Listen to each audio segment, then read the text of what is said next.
Welcome to Athletic the Boston Celtics podcast here on the Athletic Podcast Network. I'm your host, Sam Jam Packard, and I am joined, as always, by the kid, the god, the legend himself, Celtics beat reporter from The Athletic, Jay King, ladies and gentlemen. And we are coming to you after the Celtics' first loss of the season. It is a preseason game. They lost to the Orlando Magic. They had none of their best guys.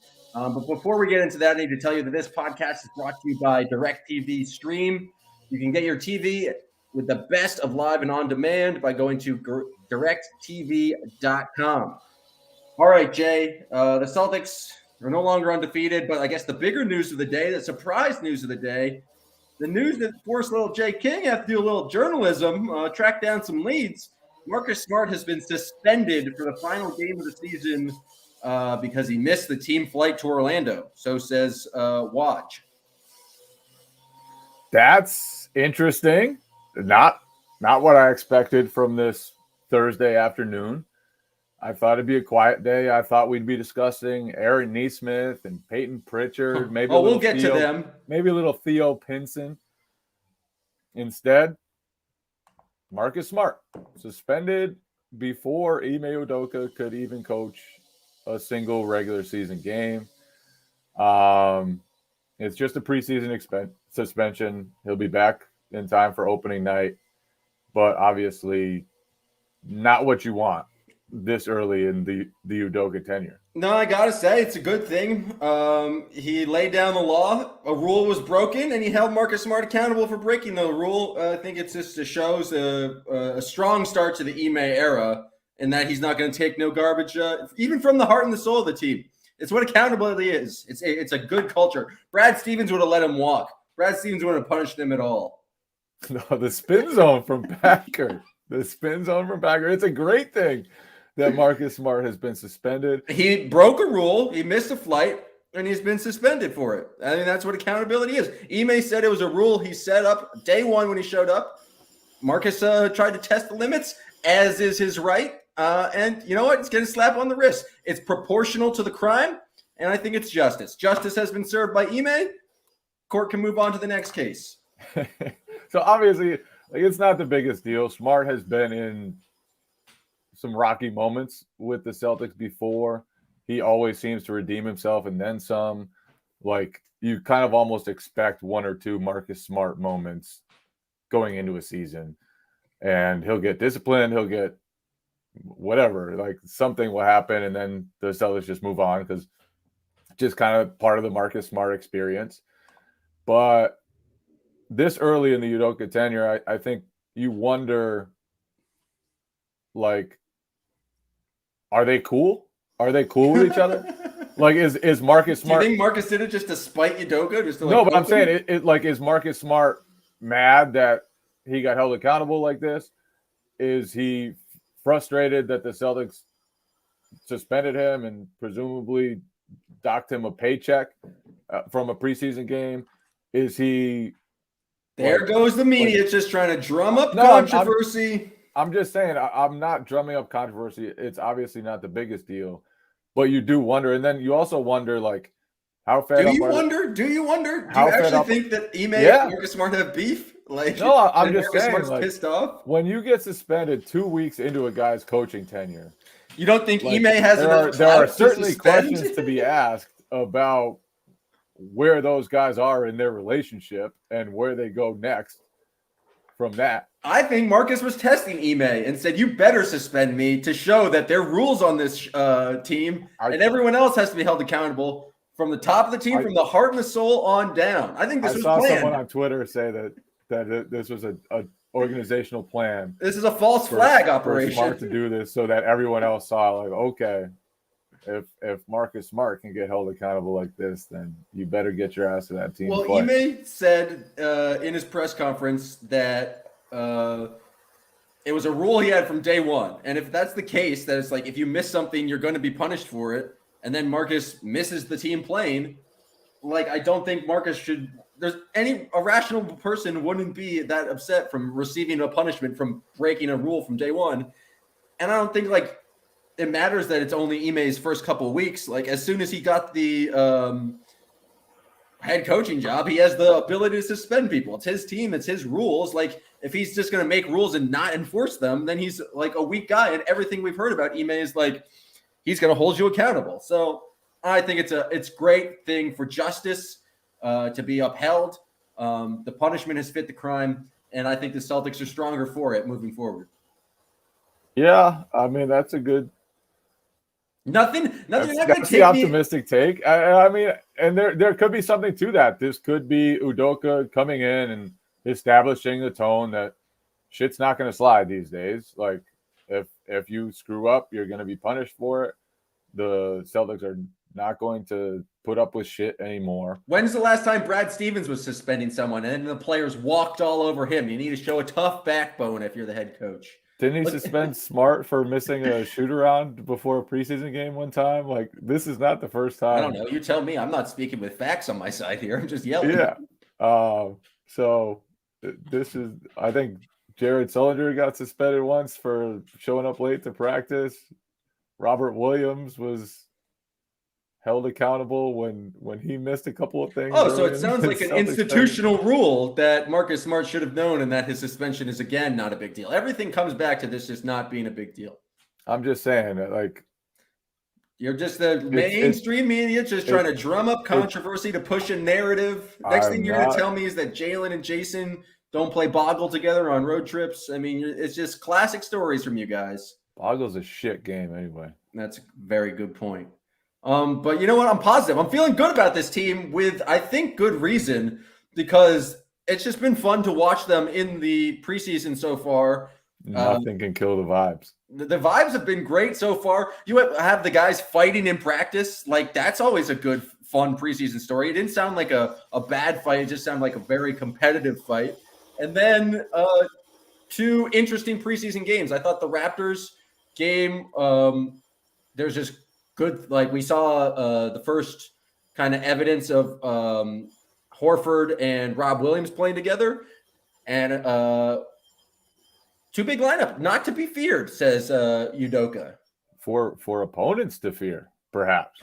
With the passing that they had, it did look good with the kind of spacing and passing that those 2 guys provided when they were on the court together at the same time.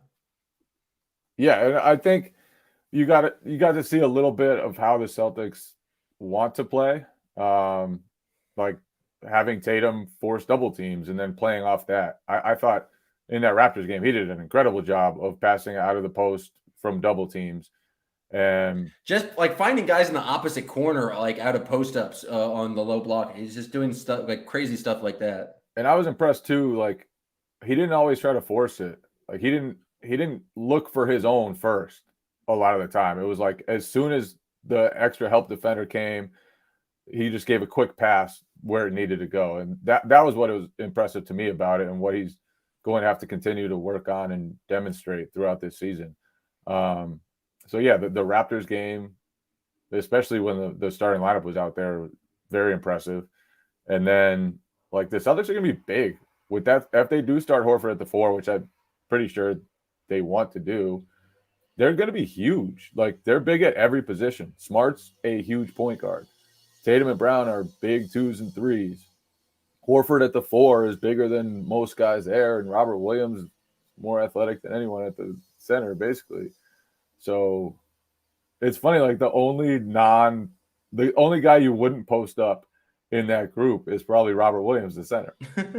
Right? Like, I mean, he'll get a couple once in a while, but everyone else is kind of a post-up threat. And I think because they'll have so much size, and because a lot of those guys can be good passers out of the post, like that could be a tool that they use pretty well this year.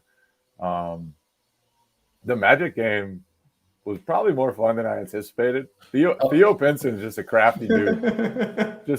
I enjoyed the artistic stylings of Theo Pinson. A lot of Theo Pinson talk. People are wanting Theo Pinson to get that 15th spot. I like our man Cameron Talbot saying the roster vibes are immaculate.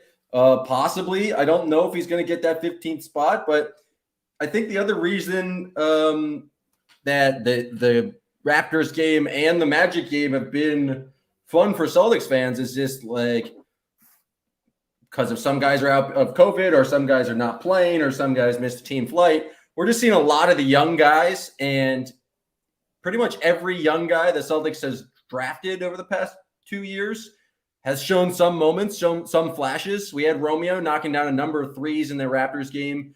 Peyton Pritchard has just been very solid in any action he's had. Naismith scored I think 24, 26 points last night. I have Slim Grant knocking down threes, catch and shoot threes. It just seems like all of the young guys have benefited from a full offseason. And I know this is the preseason. We're going to overreact. They're playing the Orlando Magic, but like they all seem to be doing some good things out there, at least early on. Yeah, I think the young guys have all, especially Pritchard, really, to me, like Pritchard's been good. And I think it's like Pritchard shot 41% from three last year. It's obvious he's just a very, very good shooter. And it's obvious he's going to be a floor spacer for everybody else on the roster for a team that needs floor spacing. I want to see whether he and Schroeder can work together. But if they can, I think that's a really interesting duo. If they can hold up defensively, like Schroeder can get to the paint, Pritchard can space or play off him. And I just think Pritchard in that first quarter he played against the Magic was dynamite. After the first few minutes, because the first few minutes were rough for everyone. That was tough to watch. It started real ugly. Oh man. One of the ugliest starts probably of any Celtics game I've ever seen. But from there, Pritchard settled in. He hit a three drifting into the corner. Then he hit a three from the logo, which is a thing for him. Like he's a logo shooter. And they call it 4-point plays, 4-point range here in Celtics land. But then I just thought the creation that he had off the dribble, when he drove by Cole Anthony and dumped it off to Romeo Langford for a bucket, when he got out in transition, kept Etuan Moore on his back and fed Hernan Gomez, who eventually found Naismith. That was a crazy pass by Hernan Gomez. And then the two pull-up jumpers Pritchard had where he kind of took advantage of Etuan Moore going way over the top of ball screens because he feared Pritchard as a shooter. That's the next step for Pritchard. And that's what the Celtics should be excited about, I think, after watching him against Orlando. Now, obviously, broken nose, not great, but it probably shouldn't keep him away from the lineup on opening night. Oh, he's just going to wear a mask and he's going to be fine. But someone tweeted me, this shouldn't have cracked me up because it's very juvenile. But someone tweeted me masked PP. They call that a condom or something. And it cracked me up. I mean, that should crack you up. That's a good joke. Yeah, mass PP. But he's earned like a role on this team, it feels like. Like if he doesn't get minutes in every game, I'd kind of be surprised to see Peyton Pritchard DNPs. He just feels like he's a solid contributor, and given his deep shooting and his range, just something that he has that no one else on the team has, and something that you're going to want some contribution from him every single night. Yeah, and I think coming into the training camp, I wasn't sure how Pritchard fit in, and I'm still not entirely sure, just because the Schroeder fit mostly. But he's played well enough, and his shooting is important enough that I think you've got to find ways to get him on the court. And then I think, in different ways, Langford and Naismith have shown some promise too, and Grant, like you said, the young guys have been pretty impressive, and I think that helps transform the Celtics bench. They already have the veterans in Schroeder and Richardson and Cantor, who what you're going to get. But if those four young guys can take steps too, then that's a really deep bench with a lot of different types of options, and it will give Udoka a lot of versatility. So I think it's promising what those guys have done so far when they weren't getting swatted by Mo Bamba. From force, potential all-star Mo Bamba. Okay, what is going to last longer? What do you think is more likely to stay? The three-point shooting from Romeo or the kind of shot creation, driving Jaylen Brown style game from Aaron Naismith? What's more sustainable moving into the season? Neither of them? You don't believe either of them's going to last? Let's go with neither of them. No, but I do think so. Romeo has never been more than like a 20%, 20-something percent 3-point shooter, whether it was college, G League, NBA so far. But everyone knows that when you learn to shoot with a ping pong paddle, it takes at least 5 years to kick in. I'm just saying, I'm going to need more than like small sample size of preseason for him to prove it. Neesmith, his off the dribble game against Orlando was intriguing because he's going to be a good enough shooter where guys are going to have to close out. And if guys close out to him and he can beat them and he can create something and he becomes a dynamic threat off those closeouts, that changes things for him. That changes things for the Celtics. So I'm going Neesmith. I've never seen a drive from Neesmith that wasn't just like a straight line explode to the rim. I've never seen like a stop pivot like fade. Like that's the first 2 times I've seen it ever in his career. And then he had the change of pace move to get by Mo Bamba for a layup. Like he was really doing some things off the bounce. And like you said, like just using actual moves. Trying stuff. How many moves did he make last year? Like dribble moves? Not many. He had one move, and it was not dribbling. It was not having the basketball and then running as fast as he could and jumping and trying to get an offensive rebound. Yeah. I would say I think Neesmith is probably a much more sustainable one because I think he's going to get into the game. His shooting is going to get him into a lot more games, and so he's going to have a lot more opportunities. But the Orlando situation is a unique because how many times is like the Neesmith going to really have the ball? You're going to want Neesmith to basically be the guy who knocks down threes and moves the ball. And yeah, if people close out hard, then be able to drive. But it's going to be interesting. I'm just as surprised as you are to see Romeo's shooting. The Celtics have been, it's very small sample size, but knocking down a lot of threes. Grant has seemed pretty fluid with him knocking down threes. Again, I don't know how sustainable that is. But the thing that's interesting to me is all of those guys, like the Celtics last year basically asked a lot of those guys to be like, you're going to get significant minutes now. At least for Neesmith, Romeo, and Grant, I think Neesmith probably there's going to be a lot more minutes for him, but they're not asking that much from Romeo and Grant in terms of like solid, consistent minutes. The Celtics are a pretty deep team, and I declared in just my joy of watching them play that they're the deepest team in the league at this point, just because you're putting all 4 of those young guys on top of Richardson and Schroeder. You basically you're running 11 deep at that point in terms of guys you will trust to put into an NBA game. I don't know a lot of other teams in the league that you can really say that about. I got one good retort on Twitter is like the Atlanta Hawks, but what other team has like a rotation of 11 guys that you think is like, oh, I'm even forgetting Enes Kanter. Enes Kanter, you can count as an official NBA player. That's 12 guys that you would like feel pretty good about them just being in the game. That's a pretty deep team. Yeah, I would put like the Lakers up there as far as guys that are who have played in the NBA before. Yeah, they got a lot of experience out there in LA. Someone said the Nets. Milwaukee's pretty deep. Nets have some old guys, but I don't think they're that deep. Milwaukee's pretty deep, but there's not a lot of pretty deep. The Suns are not deep. Who's the Suns' backup center? Dario Saric? Yeah, Dario. Yeah, he got hurt in the finals and it tanked their team. I don't know what the Suns' offseason moves are, but I just think that's a good sign for the Celtics because we're seeing everyone's going to get injured at some point. That's just like how it feels like you do well in the regular season is you just don't have sustained bad periods of play because of I don't know, some of the lineups that you saw ran out last year by the Celtics. And so if any of the young guys can step up and just they don't even need to be the 6th man or the 7th man. And it feels like kind of Peyton Pritchard's the 8th man.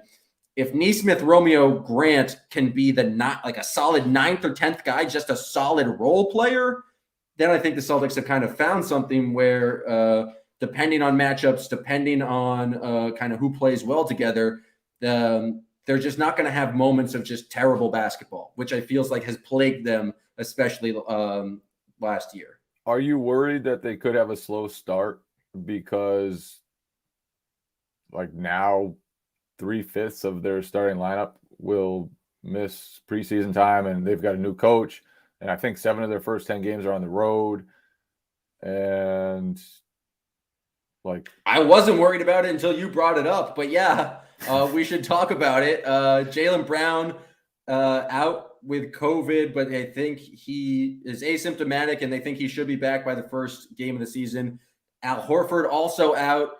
I think it takes 10 days for them to be in quarantine. So I think that puts Al out, at least for the opening night against the Knicks. yeah, Udoka said it would be like very close for Al, whether he'll be able to get back for the Knicks. So I don't know what the exact timeline was. He made it seem like it was Sunday that Horford tested positive the day before the Celtics flew to Orlando. So that it's like very close. I don't know if the time you test positive, like, is it 24 hours is a full day? Is it just like the next day at some time? I'm not entirely certain on that. But I would guess Al Horford will probably miss at least the first game based on what happened with the Celtics last season, at least. The guys didn't just come back when they were supposed to come back. It normally was like they got a couple of days of practice, get their conditioning right, get their lungs better. And I have no then idea like kind of ease their way back into it once they were cleared to play. And I have no idea if like having the vaccine will change your response and make it like so your conditioning maybe is less affected. Like Fournier last year, he just missed his time and it didn't seem like he was that symptomatic, but then like bright lights still upset him. And so actually I would not describe him as asymptomatic, and because bright lights is a major symptom. Symptomatic, yeah. But I don't know how that changes. But the question is, like, does that have a big impact on how well the team plays starting out? I have no idea. According to Ime, we know what we have in Jaylen Brown, and we know what we have in Al Horford. You love that. You love that. That's his new line. That's his go-to. Name something he said more often in his time as Celtics head coach. That's his go-to line when asked about any player. We know what we have in Ime Udoka. We have a coach who knows what he has. But like, I don't know. I think it could. Yeah. Sure. They could drop that first game against the Knicks because Jaylen's not in the best condition in Horford. I just have no idea how to kind of react to that. I think they could, but I still think that like, because they have these other guys and Jason Tatum still exists, it's not going to be like, oh, they're going to be underdogs in their first like 4 or 5 games. Yeah. I just think like, from a standpoint of implementing a new system and learning a new system and adapting to what is texturally, is that even a word? Are you talking about the texture? Yeah. Texturally? I don't know if that's a word. Most texture-like.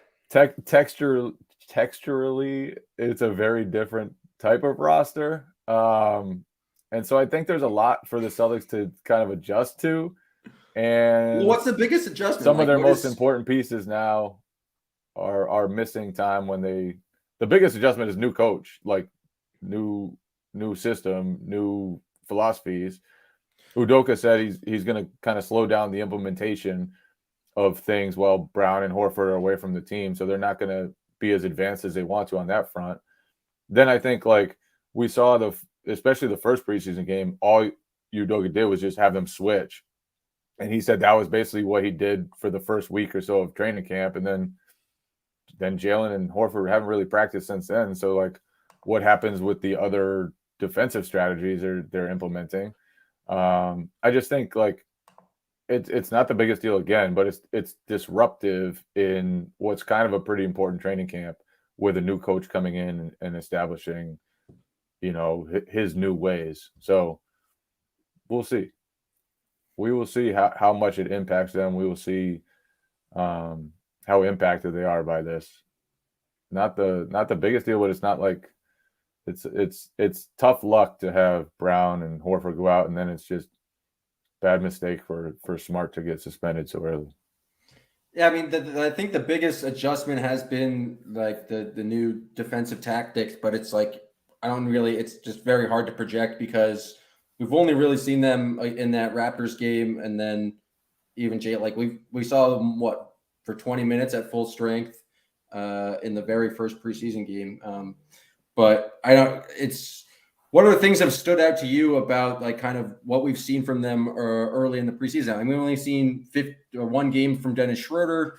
Robert Williams started knocking down his mid-range shots in Orlando, and is still kind of flying around doing Robert Williams things. Like it's hard to get a huge read on kind of what's happened in the preseason so far, other than just like Peyton Pritchard's been good, and that's been fun. Yeah, like we haven't really gotten a look at the full bench because Schroeder rested in game 3 and didn't play in game 2. We haven't and won't, I guess, get a look at like the full rotation because they started Juancho Hernangomez in game 1, which isn't going to be what they're going to do. And then they haven't been at full strength since then. So, I mean, we've seen a little bit about kind of how Udoka wants to play. I think he's going to post up more. I think he's going to try to get the Celtics to play faster, especially when their bench is in with Schroeder and Richardson.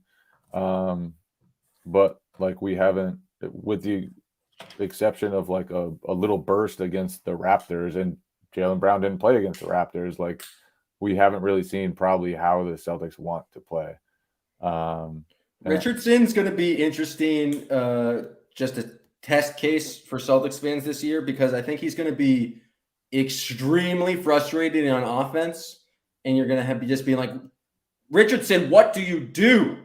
Like, just do something better on offense. And then he's going to have moments of just like excellent defense, and you're just going to have to live with the questionable shot taking or just bad 3-point shot taking from offensive end, and just accept what he gives you on the defensive end. Because I'm basing this off of like 4 possessions in the Raptors series game when he was actually in, where he just doesn't do much for you on offense, and then just is like a very good on-ball defender.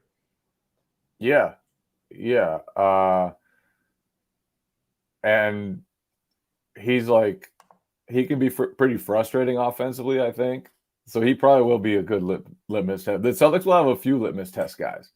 Like Marcus Smart will be a litmus test as usual. Al Horford has always been a litmus test guy. Josh Richardson. It's like, what do you value in a basketball player? And your feelings on those guys can differ based on what your answer is. I will say this about Marcus. And again, this is based on the one game in Toronto. It did feel like he was looking to kind of pass more, and like at least on 2 occasions that I can remember, passed up open 3-pointers to get a better shot. Maybe he takes on more of like a facilitation role, because knowing that he is like the main point guard and not just kind of like a guy off ball looking to knock down shots. Again, very small sample size. I think that's usually been his like normal setting. So everyone remembers when he goes crazy, right? Everyone remembers like the loud threes, but it doesn't happen every game. When the Celtics are going right, and especially when they have a deeper roster, he typically like takes a back seat, and he's a guy who will look for the extra pass. He'll do all the right stuff. Like he led the Celtics in assists last year. His usage rate has typically been pretty low. I think the year when they were like really loaded with Kyrie and Gordon Hayward and all those guys, like his usage rate kind of plummeted, and he was looking to facilitate and do all that stuff. So I think at point guard on a team that probably has more talent than it had last year, I think all that bodes well to Smart feeding into some of his better habits. And I say that after he just got suspended. So on-court habits. We'll see. Yeah. But yeah, I don't think that should be like a big issue for the Celtics. Obviously, like it can be helpful to have a bucket getting point guard. But I think like down the stretch, they'll just run everything through Jason Tatum and Jaylen Brown or Al Horford.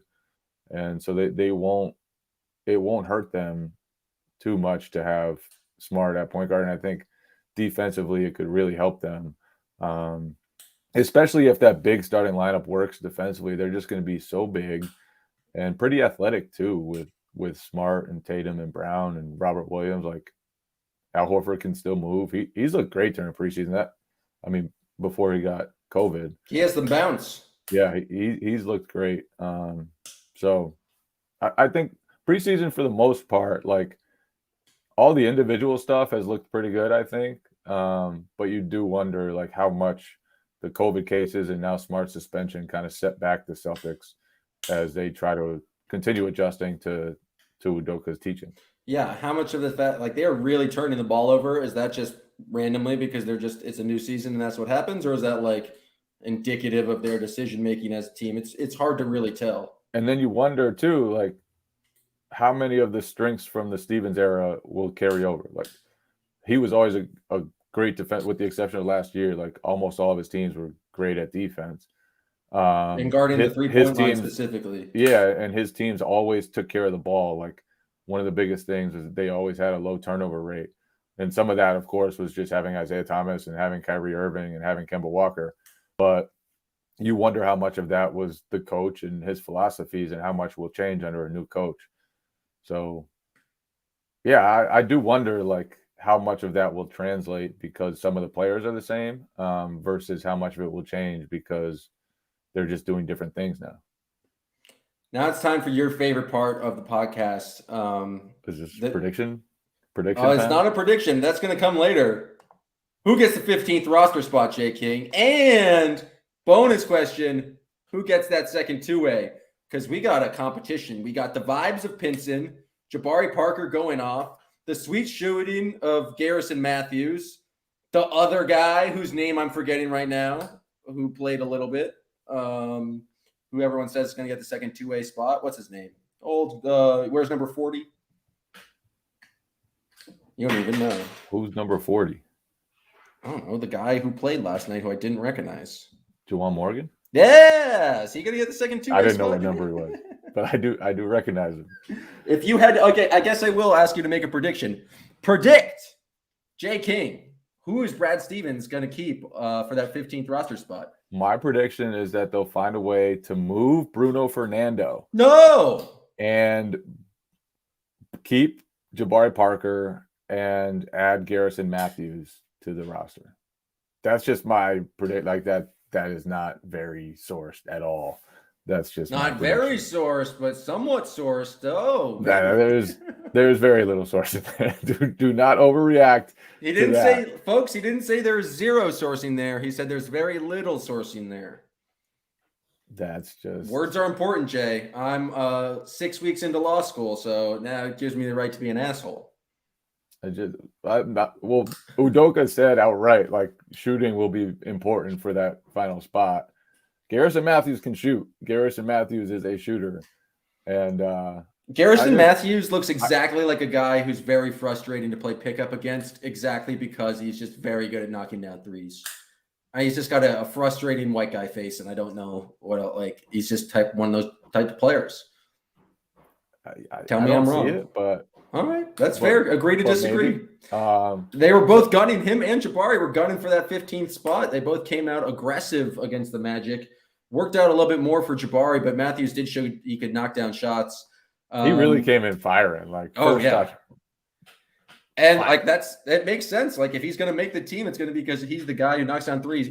You're right that I kind of like your prediction because right now Fernando serves no role.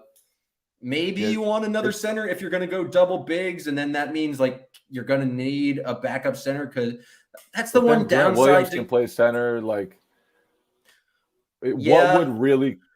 What if Cantor gets hurt? What if Cantor gets hurt? It would take a lot, I think, for them to have to lean on Bruno Fernandes much this season. The only situation is I see Cantor gets hurt, and then you're still like having a lot of success with the Horford, Rob starting lineup, and you need just some other backup center minutes from a large man. Like that's the only way I can see Bruno Fernandes having a role. So as they like, how much money is Fernando owed? Do you think they would just cut him outright or like try to trade him for a second round top 55 protected pick, something like that? I'd try to trade him and then open up that roster spot. Just so Jabari, obviously he's not guaranteed. But just from what Ime said about him, kind of saying, you know, we know what we have with him. We know what we have in him. We'll get a bucket. A roster spot. That's what we have. It can be nice for a team to have a guy that can just go get a bucket. And Jabari just has a nose for buckets. He smells buckets. He hunts down buckets. He keeps looking for buckets. no matter the situation. And he's pretty good at getting them no matter the situation. So there are other flaws there, but from like a 15th spot guy, whatever. Yeah, so we'll see, but that's just my theory, my working theory at the moment. No love for the Vibe King himself, Theo Pinson. Maybe give him the second two-way. How many years is there restrictions on the two-way? Like, could you give the two-way to anyone? Like could the Heat give Udonis Haslem a two-way? No. I think you have to have 4 years or fewer of NBA experience. Oh, shame for Theo Pinson. I don't think the Vibe Master himself is not gonna be staying here long. Theo. He has been a Vibe Master. Really? This is only his 4th year in the league. Maybe he could get the 2A. It doesn't make sense for him. The Maine Celtics might be decent this year. They're making their triumphant return. But yeah, it feels like Jabari, like they're gonna want to keep around. Like Matthews, I feel like played legitimate minutes for the Wizards last year. It would be weird for him to kind of just not be on an NBA roster after that. I can't say the same for Fernando as much as I like it's a strong name, Bruno Fernando. It doesn't make sense for him to kind of stick on the team. You win this one, Jay. Here's a good prediction. See, why are you so scared of predictions when you just it's a solid, well thought out thought exercise? Those are predictions, man. All right, let's predict one more prediction. Ooh, another one. Where do the Celtics finish in the Eastern Conference this year?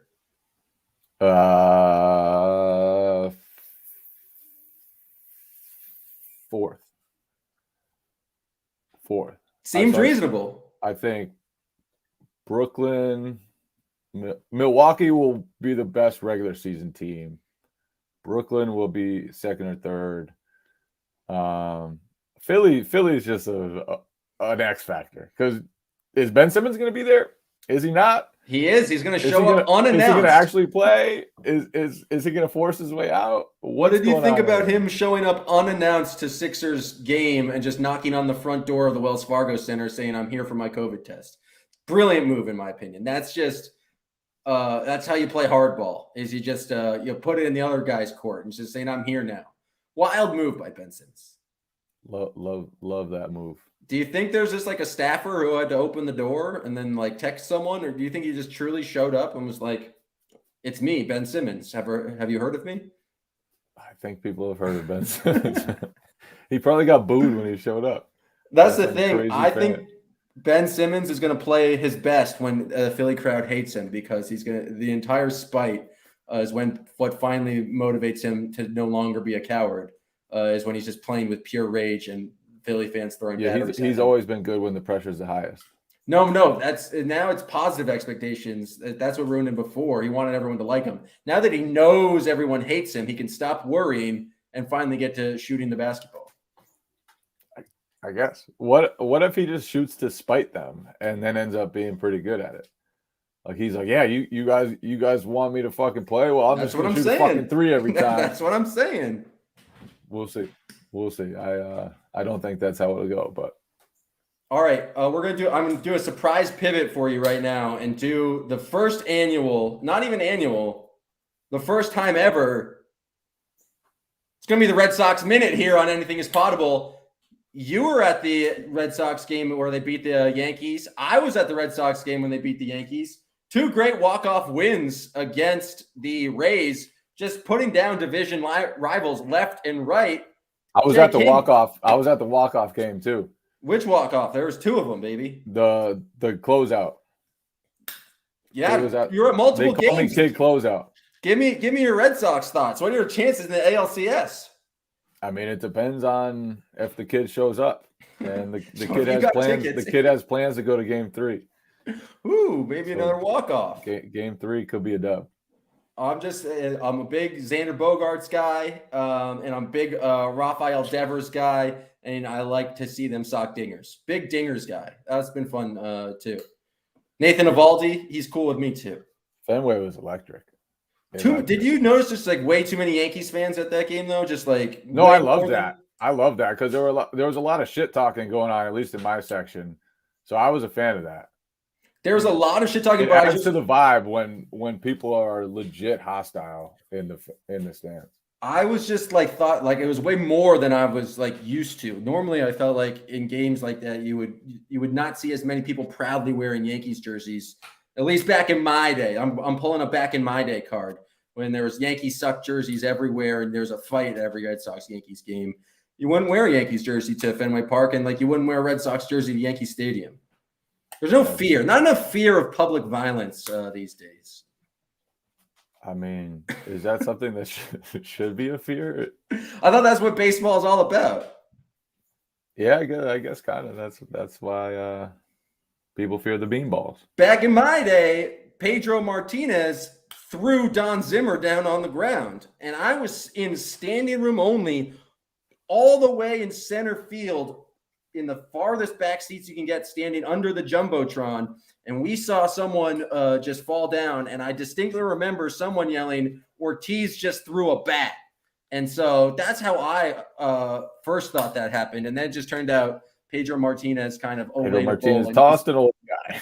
Just tossed an old guy to the ground, which is much better than throwing a bat. That was a wonderful fan experience for me. The old standing room way back in center field. You know what's a weird fan experience, Jay? Is on Friday or Saturday night, I went to the Celtics Raptors game, right? And you know what? I accept my position as being less than on the like kind of rungs of Celtics media. I'm not going to get the front row seats up next to the Boston Globe. I'm not going to get down there. So I would be on level 9. Makes sense to me. I have no complaints there. But I was the only guy on level 9 for the Celtics preseason game. They gave you your whole section. It was weird, though. Like, have you ever been at a game where there's like over 15,000 people there and then also feel like you're alone at the same time? It was kind of bizarre.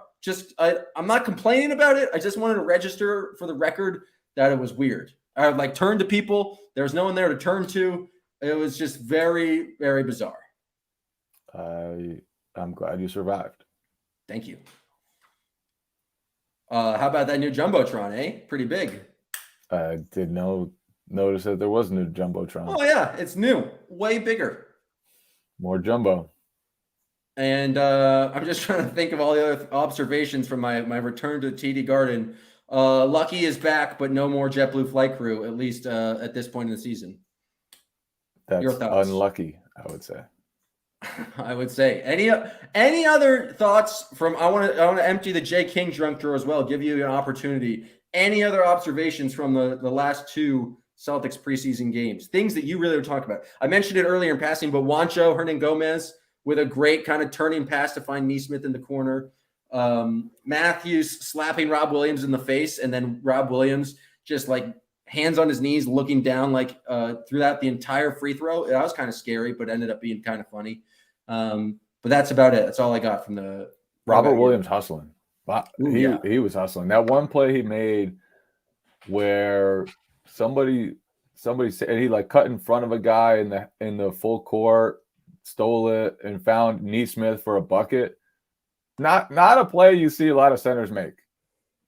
And it's been really interesting to see Robert Williams evolve into someone who's in good shape and can hustle and does hustle a lot. He's growing. He keeps growing. I forgot about this. We did get some listener questions. I feel like we touched on a lot of them, especially the double bigs, young guys playing, what to expect from the 15th roster spot. But there was a question from Eli Berginski saying that Jay obviously beat me in 101, but what's something I'm 100% sure I could beat Jay in? There's not a goddamn thing.